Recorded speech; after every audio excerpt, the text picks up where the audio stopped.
a Ragazzi 98-99.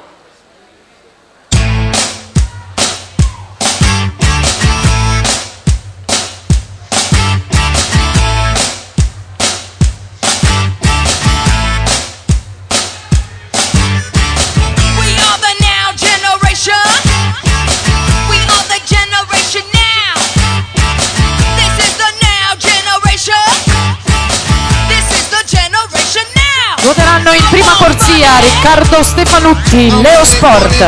In corsia numero 2 è stato medagliato nello stile libero veloce ai giovanili Andrea Testolin, Leo Sport.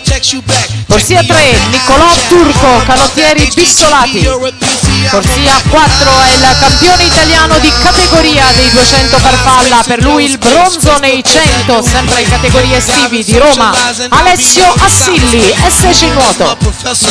Al suo fianco in corsia 5 è il vice campione italiano giovanile in carica dei 100 farfalla, Cristian Sperandio, Rana Azzurra. Corsia 6 Lorenzo Francescut, San Vito.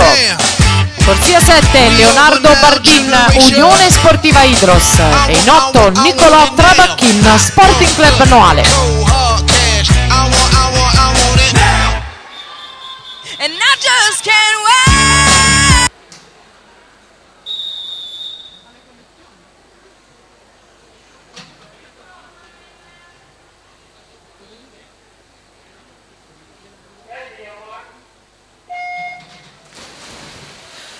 Partenza davvero ritardata per Alessio Assilli, che ha perso qualche decimo in questo via, mentre ne ha approfittato Sperandio, subito veloce al passaggio dei 25 metri, 56,42 nuotato da lui ai campionati italiani giovanili per cogliere la medaglia d'argento in questa specialità.